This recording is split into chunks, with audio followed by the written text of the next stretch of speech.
La torre latinoamericana ubicada en la Ciudad de México tiene una altura de 150 metros. ¿A qué distancia debo colocarme de ella para verla con un ángulo de elevación de 45 grados? ¿Sí? Entonces, lo primero que debo recordar es dónde colocar el ángulo de elevación. El ángulo de elevación lo vamos a colocar de la siguiente manera: entre la horizontal y el objeto que yo quiero ver. En este caso, esta persona ve este punto B acá. Entonces, entre su horizontal y ese punto va a estar el ángulo de elevación.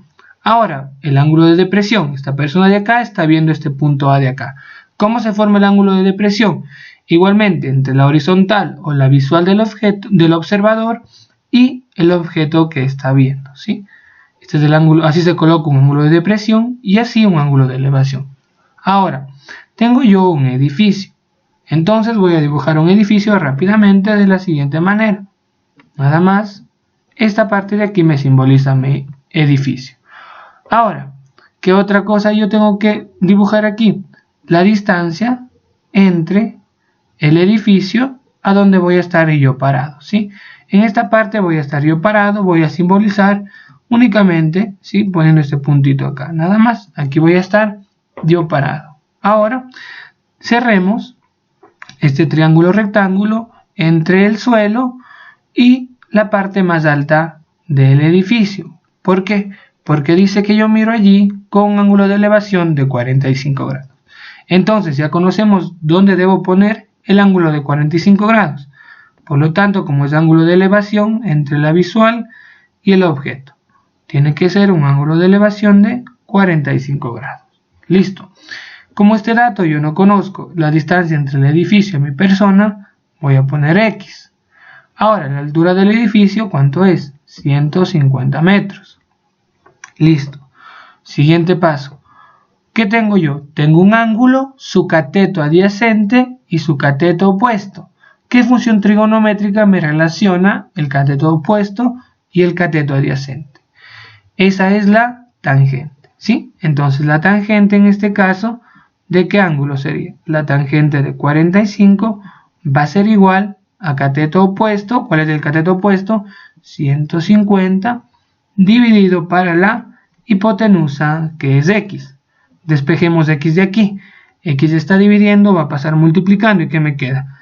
X por la tangente de 45 va a ser igual a 150.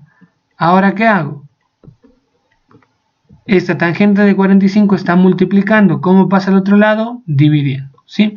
Entonces X va a ser igual a 150 dividido para la tangente de 45. Ahora, como en el examen no podemos utilizar calculadora, tengo que conocer cuánto vale la tangente de 45, para lo cual tenemos lo siguiente. Recordamos el siguiente triángulo rectángulo que tiene sus catetos 1 y la hipotenusa 2. Raíz de 2, perdón, ¿sí? ¿Cómo sacamos este raíz de 2? Por teorema de Pitágoras. Listo. Entonces, vamos a hacer lo siguiente y saquemos la tangente de este ángulo de acá, la tangente de 45. Entonces voy a poner aquí, tangente de 45 va a ser igual a ¿qué? Cateto opuesto 1, sobre cateto adyacente, que también vale 1. 1 para 1 es igual a 1. Por lo tanto, la tangente de 45, ¿cuánto vale? La tangente de 45 vale 1.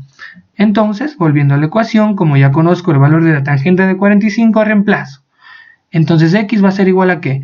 A 150 dividido para la tangente de 45, que es 1. Entonces, 150 dividido para 1, la respuesta es X igual a 150. ¿Sí? Por lo tanto, la opción correcta es la opción C. Ahora, algo que me ayuda, un tip para resolver este tipo de ejercicios. Cuando tengo el ángulo de 45 grados, siempre tengo que acordarme que los catetos van a ser iguales. En este caso, este cateto valía 150. Tengo aquí el ángulo de 45 grados. Por lo tanto, el otro cateto va a valer también 150 metros.